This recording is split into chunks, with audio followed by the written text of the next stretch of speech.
warahmatullahi wabarakatuh. Waalaikumsalam warahmatullahi wabarakatuh. Alhamdulillah wassalillah. Sama-sama marilah kita panjatkan kehadirat Allah Subhanahu wa taala yang atas segala nikmat-nikmatnya, mulai dari nikmat Islam, nikmat iman, dari nikmat sehat. Alhamdulillah kita semua bisa hadir dan berkumpul di pagi hari ini di kajian kuliah subuh Masjid Al-Habib. Alhamdulillah kita sudah awali dengan sholat subuh berjamaah, dan insya Allah kita akan lanjutkan dengan kajian sholat subuh.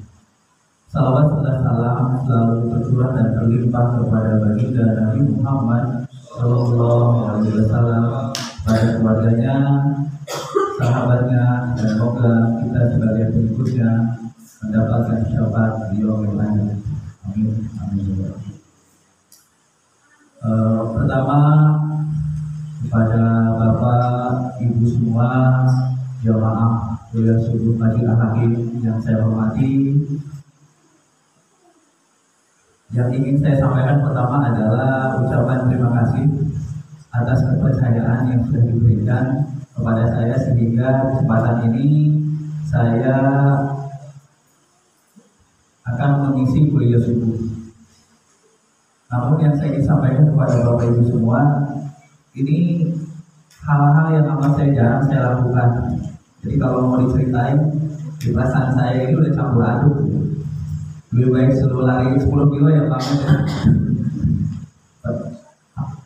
Bingung apa yang mau diomongin. Bahkan pas Pak Hadi ngechat saya 4 hari yang lalu, itu udah kepikiran perasaannya. Karena memang untuk hal ini saya masih awam, masih banyak belajar, apalagi di jamaah ini banyak ustaz yang memang secara pengetahuan terkait agama Islam dan juga kompeten. Dan dari hal tersebut saya juga ingin mengucapkan terlebih dahulu mohon maaf apabila dalam penyampaian materi nanti banyak kekurangan, banyak kesalahan. Semata-mata segala kekurangan sumbernya dari saya. Dan yang ingin saya garis bawahi kesempatan ini, apa yang saya sampaikan tidak ada maksud untuk mengajari, apalagi menggurui. Pada dasarnya hanya sharing informasi atau berbagi informasi, khususnya untuk memotivasi diri saya agar bisa lebih baik lagi. Bismillahirrahmanirrahim. Mohon maaf bahwa laptop bawa seperti ini bukannya gimana, karena memang masih awam, jadi harus perlu banyak contekan. Karena banyak keterbatasan yang saya sampaikan, memang harus dibantu dengan alat ini ya, sehingga bisa lebih memaksimalkan informasi kepada jemaah kuliah subuh. Bahkan bingung ngomongnya apa. Ada pahamnya sih. Oke. Dalam kesempatan ini izinkan saya untuk menyampaikan materi mengenai mensyukuri nikmat-nikmat Allah Subhanahu wa taala. Sebelum itu saya ingin memastikan dulu bahwa Bapak Ibu semua dalam kondisi sehat walafiat. Sehat semua kan? Alhamdulillah. Adik-adik tercinta sehat? Gimana tadi bangunnya, digebrak-gebrak atau bangun sendiri? Wah, kalau bangun sendiri, saya aja harus pakai alarm. Nah, berbicara mengenai nikmat, seringkali kita itu tahu tapi nggak menyadari nikmat-nikmat tersebut. Yang paling simpel dan yang paling sederhana yang saya maksudkan adalah nikmat sehat. Kalau kita betul-betul memahami dan menyadari nikmat sehat, pada saat kita sehat mungkin kita nggak sadar bahwa Allah Subhanahu wa taala setiap harinya, bahkan setiap hari, setiap detiknya, nafas kita ini adalah suatu nikmat. Kita nggak sadar. Baru sadar kita pada saat kondisi sakit. Itu pun kalau sadar juga gitu. Ya, pada saat kondisi sakit akhirnya kita bisa merasakan ternyata makan aja itu nggak enak, tidur aja itu nggak enak. Yang mana kalau lagi sehat walafiat, sering kita luput mensyukuri nikmat-nikmat dari Allah Subhanahu wa taala tersebut.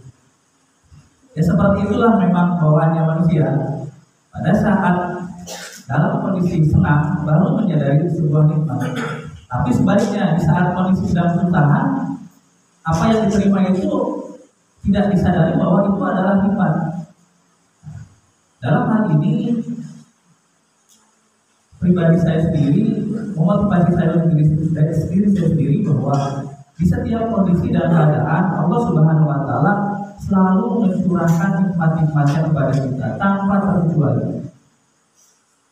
Selanjutnya ada video yang ingin saya share kepada Bapak Ibu semua, yang mana dalam video ini saya melihat bagaimana kita harus mensyukuri di setiap situasi kondisi kita harus bersyukur.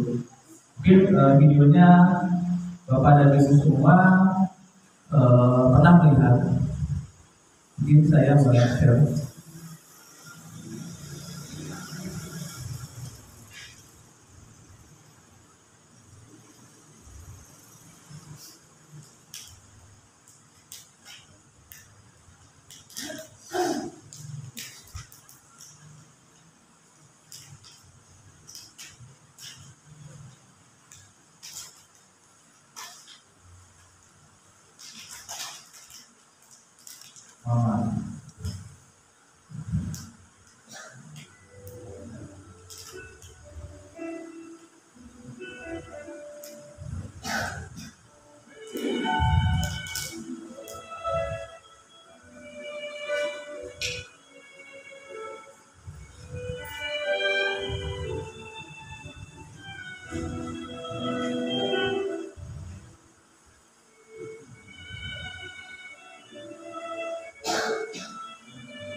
Baik, dalam video animasi tadi, bagi saya pribadi, saya sering mengalami dan ada di situasi-situasi itu. Allah Subhanahu wa taala seringkali kita kok nggak hadir. Oh, saya seperti ini, sedangkan orang lain bisa lebih baik dibanding saya. Setelah saya melihat video ini, saya baru paham bahwa sadar bahwa di setiap situasi dan kondisinya kita itu jauh lebih beruntung. Mungkin karena kita terlalu banyak yang dilihat, seperti tadi Pak Sidi menyampaikan, seringnya melihat ke atas, akhirnya kita nggak sadar bahwa kita itu berada di posisi yang jauh lebih beruntung. Bahkan kita pada saat hanya tidak memiliki apapun, ya sebenarnya kita sudah dalam kondisi yang sempurna, banyak nikmat yang Allah telah berikan dibandingkan dengan saudara-saudara kita yang disabilitas, dan mereka kemanapun harus ada alat bantu. Dan bahkan saya pun melihat para kaum disabilitas, mereka tuh berupaya supaya mereka bisa mandiri. Nah, saya kira kita yang secara fisik sudah kuat, sempurna, tidak mensyukuri nikmat tersebut. Dari hal tersebut ini memotivasi saya bagaimana bahwa Allah Subhanahu wa taala tiada terkira memintakan nikmat-nikmat untuk kita semua. cerita, kalau boleh cerita ya, supaya nggak tegang.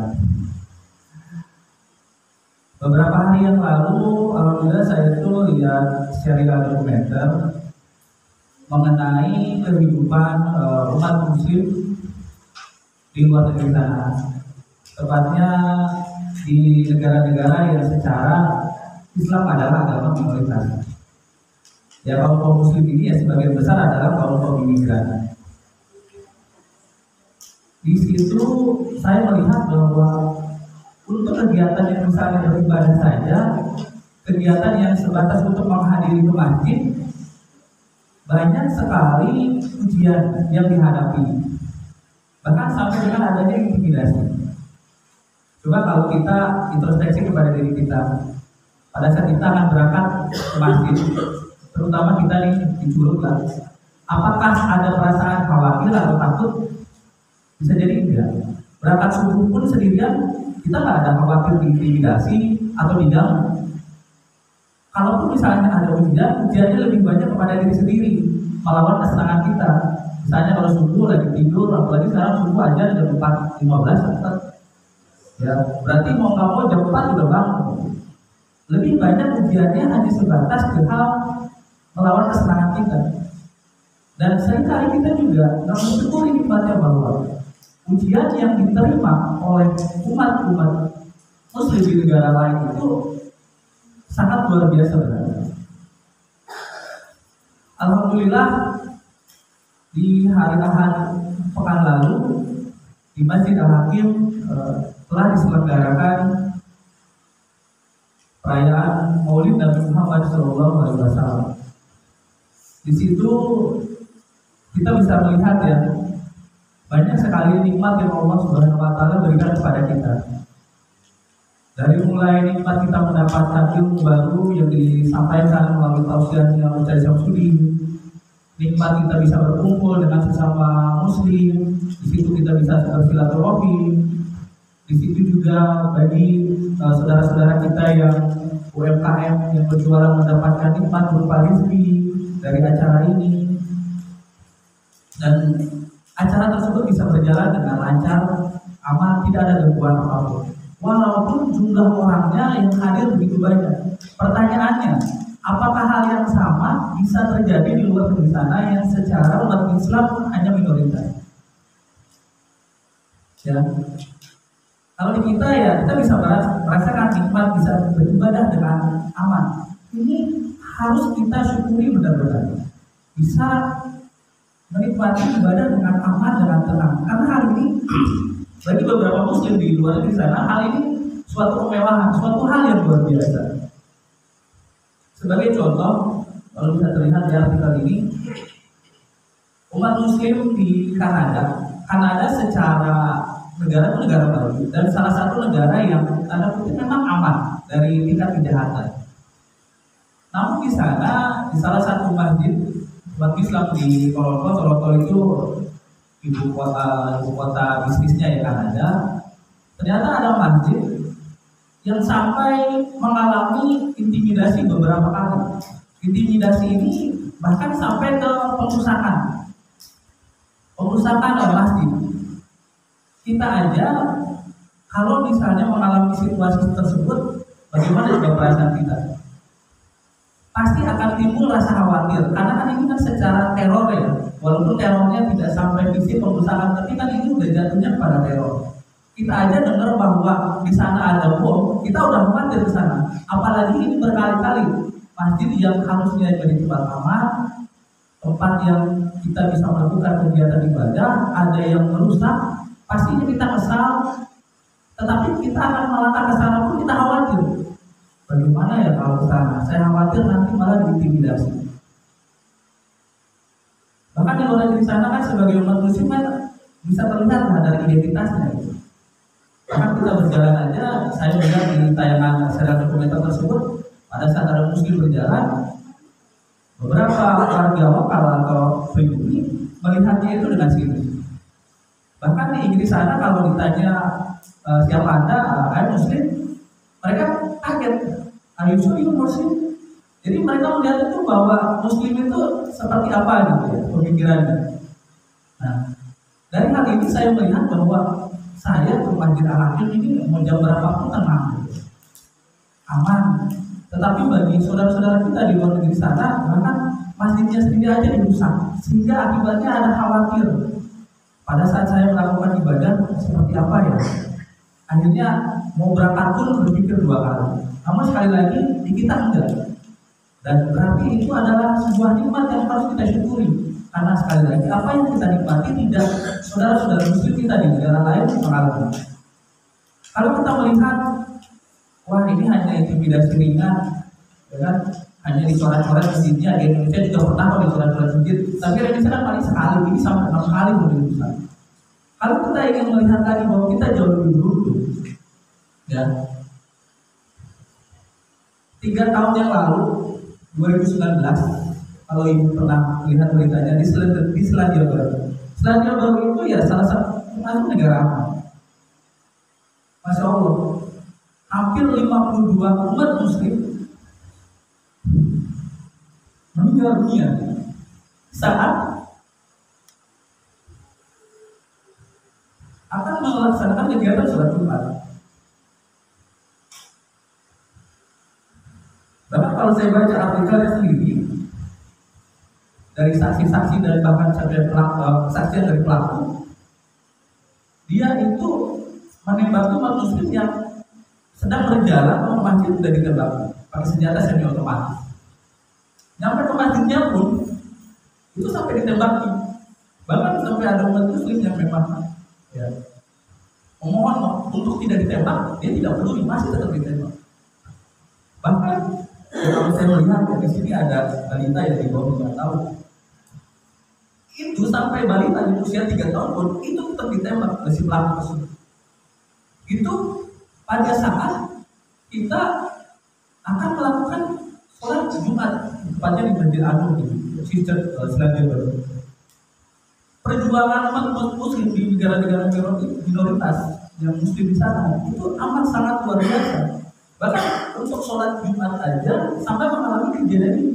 Coba kalau kita introspeksi dengan kita, ya kan, ada di seluruh Indonesia, kegiatan beribadah kita bisa lakukan dengan lancar, aman, dan tenang.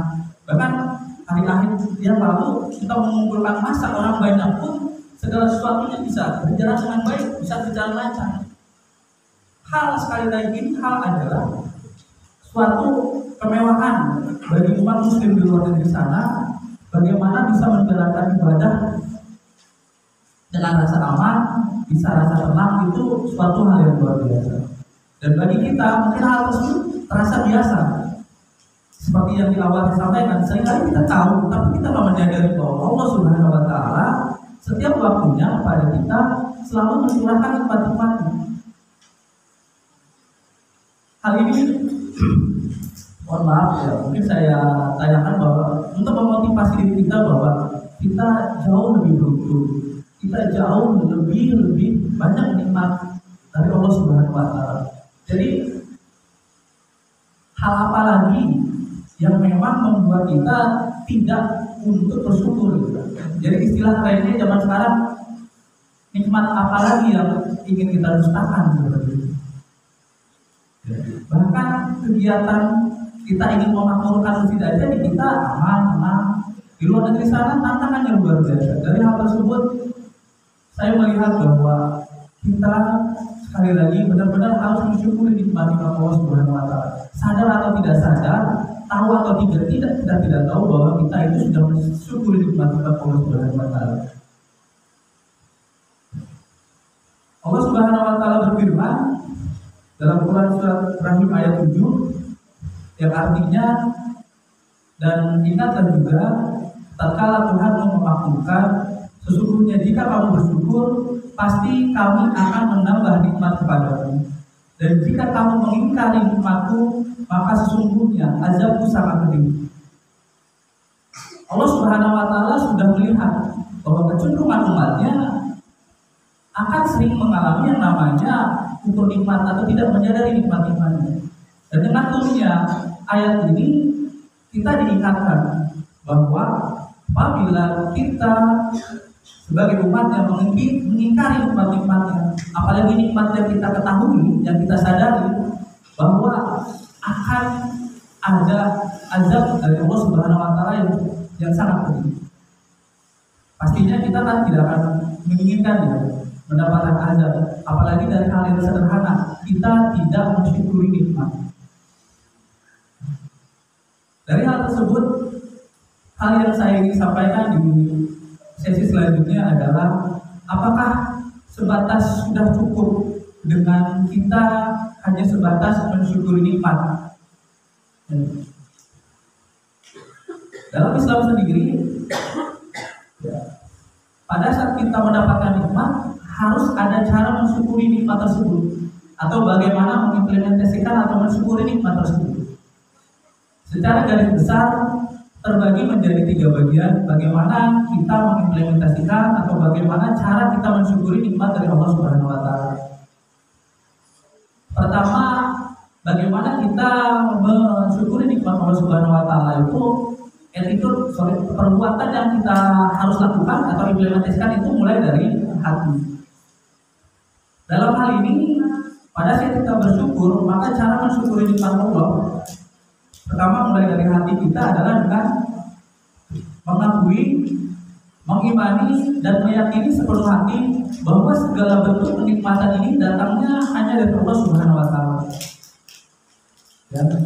Jadi kita harus meyakini segala bentuk, alhamdulillah kita bisa bernafas dengan sehat, kita mendapatkan rezeki, semuanya itu datangnya dari Allah Subhanahu wa taala, tidak dari zat yang lain. Semuanya semata-mata hanya datang dari Allah Subhanahu wa taala. Mungkin kita bekerja dapat uang dari majikan kita atau dari rekan kita, tetapi kan orang tersebut hanya menjadi perantara. Sumbernya tetap dari Allah Subhanahu wa taala. Jadi kita harus meyakini bahwa meyakini sepenuh hati bahwa segala bentuk kenikmatan atau rezeki yang kita terima ini datangnya hanya dari Allah Subhanahu wa taala, tidak datangnya dari yang lain. Hal yang kedua, bagaimana kita mensyukuri nikmat Allah Subhanahu wa taala itu yaitu dengan cara dari lisan kita atau dari ucapan kita. Di sini disampaikan dengan lisan adalah kita dengan memperbanyak ucapan alhamdulillah, segala puji milik Allah Subhanahu wa taala, bersyukurilah, dan segala bentuk syukur juga milik Allah Subhanahu wa taala. Ini kata-kata yang istilah mungkin magic word ya, kalau diistilahkan dengan ucapan terima kasih atau hal ini sebenarnya cukup sederhana. Namun pada saat mengimplementasikannya, kalau coba kita introspeksi kepada diri kita sendiri, di saat kita mendapatkan banyak nikmat Allah Subhanahu wa taala, apakah kita sudah otomatis berucap alhamdulillah atau wasyukurillah? Saya pribadi masih belajar untuk hal ini. Terkadang mengucapkan alhamdulillah, tapi terkadang juga sama sekali yang mengucapkan. Sederhana mungkin kita pada saat sudah melakukan aktivitas apapun, apakah kita mengucapkan alhamdulillah? Kadang iya, kadang juga tidak. Pada saat misalnya kita sudah makan atau sudah minum, apakah kita menjawab alhamdulillah? Saya pribadi juga depannya aja bismillah, tapi pas akhirnya kadang lupa mengucapkan alhamdulillah. Seperti disampaikan di surat tadi di atas bahwa jangan sampai kita menjadi pribadi yang tidak mensyukuri nikmat Allah. Ucapan alhamdulillah wa syukurillah adalah sebagai bentuk implementasi kita mensyukuri nikmatnya. Kalau hanya dengan cara mengucapkannya saja kita sudah tidak mau melakukan, ya jangan sampai nanti kita menyesal di yaumil akhir nanti bahwa kita mendapat azab dikatakan tidak mensyukuri nikmat-nikmatnya. Alhamdulillah. Hal yang ketiga yaitu dengan cara perbuatan. Jadi tidak hanya selesai bahwa kita mendapatkan nikmat Allah Subhanahu wa taala dengan hanya cara bersyukur. Sebagai muslim yang taat dan sejati, mensyukuri nikmat tersebut itu tadi ada dari mulai hati kita meyakini, dari lisan ucapan-ucapan kita mensyukuri, dan yang paling utama adalah dari sisi perbuatan. Di sini disampaikan dengan perbuatan yaitu perbuatan dalam bentuk ketaatan kita menjalankan segala apa yang diperintahkan dan menjauhi apa segala yang dilarangnya oleh Allah Subhanahu wa taala. Saya pribadi sendiri aja mengucapkan syukur alhamdulillah masih harus diingatkan. Dalam hal ini mungkin akan terasa berat bagi yang memang tidak menjalankannya secara ikhlas. Sekali lagi kalau kita melihat surat Ibrahim ayat 7 bahwa jangan sampai kita syukur nikmat. Kalau misalnya kita tidak mensyukuri nikmat Allah Subhanahu wa taala, maka azabnya akan sangat pedih. Berarti dengan kita tidak mensyukuri dalam turunannya adalah menjalankan perintah-perintahnya, ya berarti kita juga termasuk kategori umat yang tidak mensyukuri nikmat. Karena dengan kita mensyukuri nikmat, maka segala perbuatan kita yang sifatnya ibadah Allah dari pribadi kita Allah Subhanahu wa taala semua dijalankan. Segala bentuk aktivitas ibadah yang kami mengenal antara kita dengan sesama manusia pun itu kita harus lakukan. Karena sekali lagi itu adalah bentuk konkret atau realisasi nyata bagaimana kita mensyukuri nikmat-nikmat yang Allah Subhanahu wa taala telah berikan. Closing dari saya yang saya sampaikan itu mengenai adanya surat firman Allah Subhanahu wa taala dalam Quran surat Al-Baqarah ayat 152. Dan bila diartikan karena itu ingatlah kamu kepadaku, niscaya aku akan ingat pula kepadamu, dan bersyukurlah kepadaku, janganlah kamu mengingkari nikmat-nikmat. Insyaallah kita diingatkan kembali. Kalau kita mengurai dalam Al-Quran atau hadis, banyak sekali ayat-ayat yang memang menjelaskan mengenai pentingnya kita menikmati, mensyukuri nikmat-nikmat dari Allah Subhanahu wa taala. Mohon maaf saya hanya bisa menyampaikan dulu. Tapi dari dua hal ini kalau menurut saya kita diingatkan lagi bahwa bagaimana kita bisa akan diingat oleh Allah Subhanahu wa taala jika kita tidak mengingatnya melalui cara kita mensyukuri segala bentuk nikmat-nikmat. Kesimpulan yang saya bisa sampaikan kepada Bapak Ibu jamaah kuliah subuh di pagi hari ini, terutama ini untuk pribadi saya, untuk memotivasi saya, bagaimana saya bisa menjadi pribadi yang benar-benar pandai mensyukuri segala nikmat-nikmat yang Allah Subhanahu wa taala berikan. Baik saat saya sadar atau tidak sadar, dan di berbagai macam kondisi harus saya tetap bersyukur. Hal yang kedua, tidak hanya sebatas mensyukuri, namun ada implementasi yang kita bisa lakukan. Itu tadi dari hati kita juga mengimplementasikannya, dari ucapan kita juga mengimplementasikannya, dan yang paling penting dari perbuatannya pun kita tetap mengimplementasikannya. Semoga kita semua bisa diberi kekuatan, bisa diberikan konsistensi atau istiqomah untuk mensyukuri segala nikmat Allah dan bisa menjalankan cara mensyukurinya tersebut dengan melalui perbuatan-perbuatan. Sekian yang saya bisa sampaikan kepada Bapak Ibu jemaah kuliah subuh Masjid Al-Hakim di pagi hari ini. Saya mohon maaf apabila dari cara penyampaian ada kekurangan-kekurangan. Segala bentuk kekurangan hanya berasal dari saya. Akhirul kalam. Wassalamualaikum warahmatullahi wabarakatuh.